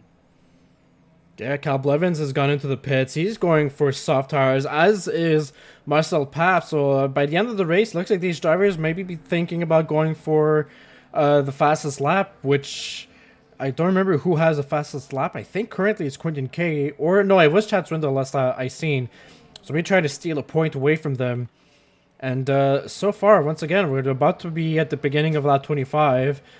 Swindell is still in P1, followed by Cody Lawrence and Quentin K. Both of those drivers got DRS off of each other. Eric Carvalho, we haven't talked about him in a while, but a driver who started P19 absolutely flew like a hot knife through butter, right through the mid pack, and here he is in P4 at the foot of the podium. which would be a spectacular performance for him and bringing him home from there. As is Ryan Newton, right? The two of the drivers, P19, P20, finishing P4 and P5. If that was the case, it was absolutely spectacular race for them so far. A bit of a disappointing race for Hudson Poole. Philemon Goulet and Marc-Olivier Bastien are, I think Marc-Olivier would have enjoyed being a little bit further up on the pecking order there due to that incident. Philemon Goulet is actually right up where he should be. That's where Buffalo Trace wants his driver to be up there. P7 is in a position to be getting a lot of points. And Luke Locklear, who had to Locklear had to concede the position, so he lost his position back to Marc-Olivier Bastien, probably on the main straight with DRS at that moment. And so that's mainly your top 10. Oh, and there's also Jakub Karsowicz as well. I haven't spoken about him all race. He's a newcomer in the Red Bull. You know, as a second driver, I think being top 10 is a very clean objective for him to achieve. And he's, stayed away from incidents, and he's got a very, very respectable race for him right now. I'm looking at the gap right now in between Luke Locklear and Hudson Poole with 6 seconds of time penalties. I wonder, will Luke Locklear be able to actually take this position back, as Cody Lawrence is actually getting a bit closer to the back of Chad Swindell than he has been in the previous laps here. Now 3/10, 5/10 as he kind of gets away from the corner here, but going very defensively is Chad. Cody not really taking the bait, so I wonder what the strategy is here for both drivers. Will maybe Cody Lawrence try to save up the battery a little bit and go for it on the final lap, but I don't think it would matter if he did, because at the moment Chad Swindell is still at 44% battery. Yeah, most definitely. Chad's done a great job in harvesting his ERS and being able to use it to defend, and so far he hasn't had to use it much to defend himself, and Cody Lawrence really turned it up on him, and he's really trying everything he can, and we saw him kind of do I don't know if that's what his intention was, but kind of saying no a little bit to Chad Swindell with his little left-right swing there back in the earlier DRS zone, as if Chad telling Swindell, no, I'm not gonna be playing chicken with you to find your I'm gonna say it, your back, or basically get the reduced downforce being behind him, the slipstream, that's the word I'm looking for. And so but look at this, Swindell again goes from 4/10 to 7/10, and it's only on the main straights where Cody gets to catch up to him. So I think he's going to be in position to be able to defend himself for the rest of the race. Yeah, he's just used a little bit of battery on the exit of the final corner now, and that's really gained him quite enough time to be significant here. He takes a lot of that curb on the outside as he goes into turn 1. I haven't really seen too many drivers do that, but I wonder if that's gaining him any advantage. You know, gives him a bit of better speed through the corner, but whatever it is, he's doing great to hold off Cody Lawrence, the driver that we expected to be doing so much here. We see the two Alfa Romeos swapping positions now, and I wonder, could we see Ferrari make a little bit of a comeback on Red Bull right now? I mean, it looked to be very clear that Ferrari would have been the better team tonight, but after all these incidents that have happened, I don't know if that's the case anymore. Actually, it looks like, as far as I know, the second Alfa Romeo, I still can't pronounce his name, but he's saving a bit of fuel here. If you can see, he's kind of lifting very, very much before the corner is braking, so wonder if maybe he's running out of fuel here. Yeah, it's best for him to be saving his fuel now instead of having a low fuel at the end of the race and being caught up by Locklear and perhaps other drivers behind him. And so we're probably going to see him coasting there if he underfueled a little bit more than expected. Maybe some of these drivers expected a safety car. And so I don't think this track allows for a lot of fuel harvesting, like straight off the bat. You don't have to underfuel too much unless you're really good at coasting. Yeah, I mean, at the moment, though, he's actually gained time on Luke Locklear, which honestly I can't explain. But, you know, Luke Locklear, if he overtakes these next two cars here, I think he'll be in for a good enough result for the Ferrari team. But at the moment, he still is not able to get that position on Hudson Poole, and he will stay P9. Most definitely. We're at lap 28 out of 29. Still keeping an eye on the chase of Cody Lawrence trying to catch up to Swindell. And so far, it's having mixed results. At times, we're seeing as he's catching up the lead racer. At times, it looks like Swindell is pulling away with this one. And so down we go in turn 10. There's going to be another DRS zone. It looks like the DRS zones really allow him to catch up. But Swindell has the better pace throughout the other areas of the track. Not only does he have the better pace, but actually, I was going to say he has more battery power to defend himself. They're kind of close in regards to battery power. Is that 5% difference going to be the difference maker until the end of the race? That's something we're going to have to keep an eye on until the end of this race. Quentin K doing everything he can. He's been harvesting as well, and so he might try to make a move work. If Swindell and Lawrence start battling through at a certain point, he might want to be try to take advantage of that situation. And so Cody Lawrence looks like he's going to be dumping his ERS on the main straight, and as is Swindell as well. He's going to try to harvest a little bit. Will Cody Lawrence be able to catch up to him up until turn 1? And there's a little bit of sway. He's going to try on the outside, goes for the switchback, goes to turn 2, and there he goes side by side. He's not able to get past Swindell, and he's going to go on the side on his side, and he's got DRS there going to turn 4. It's lap 29, heroics possibly for Cody Lawrence. Will he be able to make the move stick? And it's still side by side. Look at this with Chad from Quentin K, and so he overtakes Chad Swindell for the lead, potentially the win. Quentin K was not able to take advantage of that situation. Cody Lawrence P1. Great last lap overtake for Cody Lawrence. Will he be able to keep the P1 for him? This is probably the last overtaking opportunity we can see from Chad Swindell. He's on the battery. He knows that this is the last opportunity that he has. But I don't think it will be enough. He's not close enough to even think about making an overtake. It's all about these final 2 corners. We've seen Cody have these errors in the past in these final few corners. Will he make the same today, or will he keep his lead? Will he go on to win? Will he be the expected winner that we've seen all of tonight? Will he be the contender for the championship, or will he not be? So, Chad Swindell into the final corner. It doesn't look like he'll have it. So at the moment, it gets a little bit closer there, but doesn't look like he's going to have it. Indeed, just missing out a bit of battery. And Cody Lawrence is your Bahrain Grand Prix winner, right in front of Chad Swindell, just a 10th off, and Quentin K rounds up the podium. What a fantastic race by these 3 guys.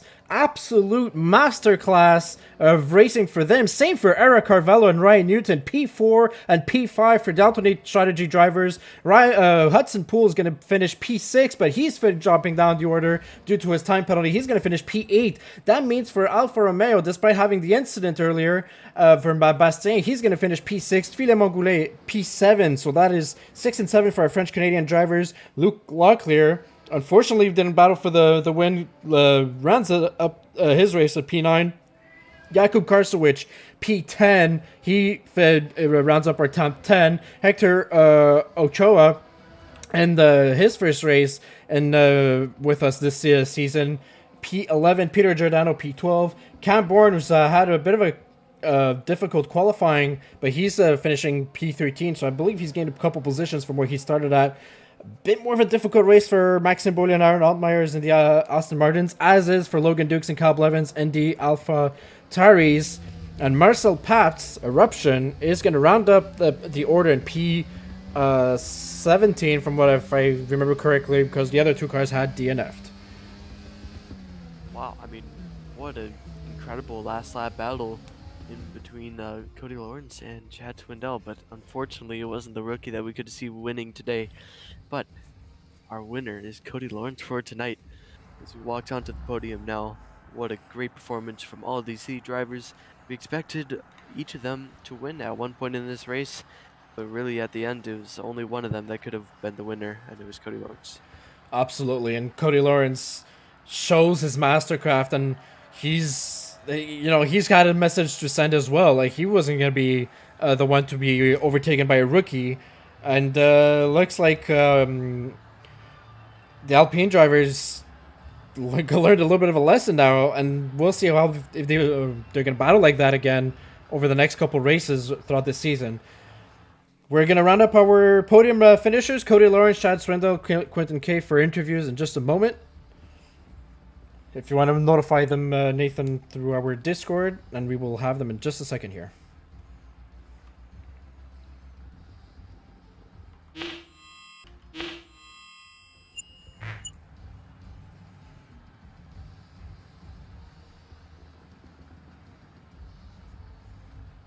Actually can't find Swindell here.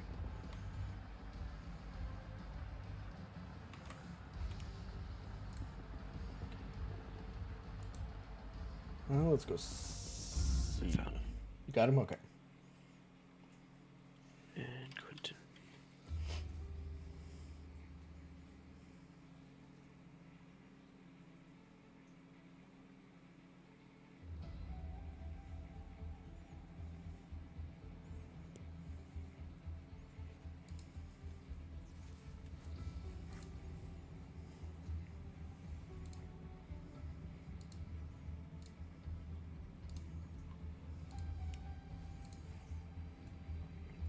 All right, we're gonna be waiting for Quentin K. He's gonna be our first interviewer.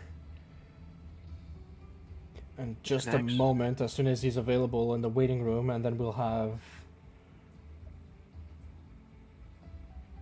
Swindell.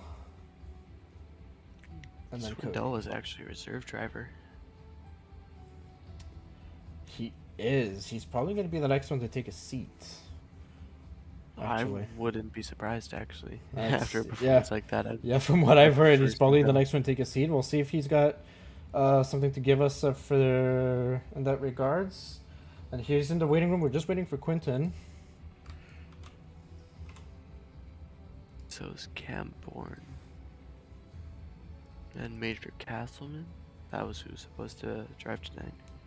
Oh yeah, well we'll see.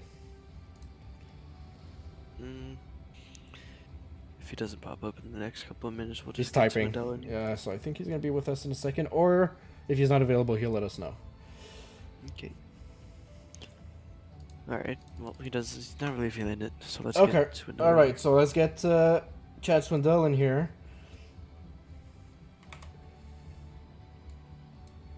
Mr. Swindell, our P2 finisher. First of all, welcome to the booth. Was that your first race in ZRL? I don't think I've seen you around last season. Yes, it is. It is my first. And a reserve driver nonetheless, fighting for the win in Division 1 of ZRL. How does that feel? How did your race feel tonight? It felt really good. I mean, I'm drenched in sweat though. I was trying so hard to keep Cody off, but he's too quick. Absolutely. It was really good. Yeah. So we saw... Go ahead, Nathan. So we saw you actually managing battery quite a good job actually in the final few laps, and then you used a bit of it during the final laps to defend, and in the end it wasn't enough. Was that strategic, or you just didn't feel like using it? Yeah, I was trying to use as little as possible. I know from previous races with Cody, he's usually really good with the battery. So I was trying to hold off. I didn't know what he was at. I didn't have anybody like looking at the stream or anything, so I was just trying to save as much as I could for those final laps because I knew he was going to push. Great. Sweeney G, Chad Swindell. Big question for you, buddy. Are you aiming for a full-time seat for Division 1 possibly this season? Yeah, I would. If somebody drops, I'll definitely fill in. Interesting. And final question. So you had such battles, obviously, with Cody, and you also had quite the pit strategy you had to work on fighting with Luke Locklear as well. Walk us through that five-way battle for most of the race that you had between you, Cody, Locklear, Hudson Pool at a moment, and I'm forgetting one, well, with Quentin, obviously. Right. My original plan was to pit lap 15. I wanted a little bit of an undercut and see if I could beat some people out of the pits. And then Quentin went in, I think he even went in lap 14. He went in really early, and so I decided to extend out just a little bit. My original idea was I was just going to follow Luke in, but then he stayed out till lap 17, and I was like, I can still undercut him. So I decided to undercut Luke, and I figured Quentin pitted way too early, so yeah, that was the plan. All right, thank you for your time. Chad, we'll see you potentially in another race and another podium. Every podium driver gets an interview with us. Thanks for racing, and thanks for having us. All right, thank you guys. Here. All right, well, the one and only Cody Lawrence welcome again to the booth. Season opener, an absolute thriller of a race with Chad Swindell, who just mentioned to us how sweaty he was. How sweaty are you with this race, Oh god, Cody? as soon as I crossed the line, I was just drenched, head to toe, I swear. But oh, my voice sounds okay, but that one meant quite a lot. That one meant quite a lot. Go ahead. I'm sorry. Go ahead. Feel Yeah, free. you're good. Go ahead, Nathan. So obviously that last lap overtake was exactly what made it happen in the end. Were you trying to save the battery for that last lap shootout, or was it just you were pushing as hard as you can? Because honestly, Chad Swindell, I mean, I don't know if you expected him to be that quick, but I certainly didn't. You just try and see what his pace was like and then overtake him in the end, or were you actually trying really hard to keep with him? I mean, I'll tell you this: Swinny or Chad Swindell, I've raced with him back in another league. He's very quick. It does not surprise me at all that he's running up front. He's a very strong driver. First off, just hats respect to him and Luke for what I was trying to do at G4. Both of them gave space, so full respect to them. Thank you to them on that. But yeah, I mean, Chad was he's very strong. I knew it was always going to come down to that last lap. I was wondering if I maybe had enough to do it, and I was thinking coming to the start-finish line, start the last lap, I was thinking this is going to take everything I have in me. I don't know if I can do it. I don't know if I could, but I was able to pull it out. It felt like a miracle today, I swear. That quali did not go well for me. Started fourth, put myself in a hole. Twinny made a good move first stint on me as well, so I was in a bit of a hole as well after the pit stop. So yeah, I mean, sorry to kind of veer off topic, apologies, but he's a good driver, and I mean, respect to him on that. I think if he had won if roles reversed, he's the well-deserved winner today because he's very strong. Yeah, it could have gone either way, and both of you have driven an absolute masterclass of a race, which is absolutely what we needed and what we expected for a ZRL season opener. Cody, was this your statement race? We're only in race one. Obviously, I don't want to, make your head grow too big or for compliments and anything, but is this your statement for World Championship this season? I don't know. I didn't feel like I was very strong coming out of qualifying, so I have to figure out how to get that deficit back. If I can put myself P2, P3, it's going to make it easier. P4 is tough unless you can get through in the start phase and any deeper, and it's a bit harder. So I don't know about that. My quality pace wasn't good enough today, so the race was fortunate. I feel like is not. I would say it's more of a miracle to have this happen today, but yeah, I don't know if it's a statement, but I'll take it. I'll take the win. Absolutely. Well, ladies and gents, you've heard it from the Cody man himself. Never satisfied with his pace, always looking for more, and he's going to be doing that throughout the entirety of the season. Thank you, Cody, for your time. Thank you guys as well. I appreciate it. Thank you. Thank you.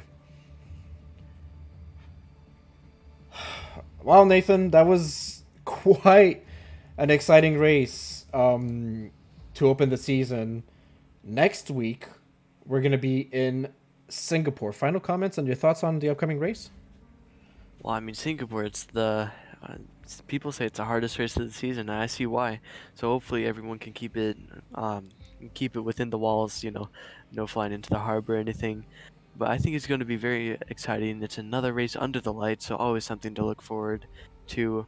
And yeah, just hopefully it'll be a great race. I mean, it was a great race tonight, so if they can just keep that over, I think will be a very, very fun season to have. So thank you everyone for watching.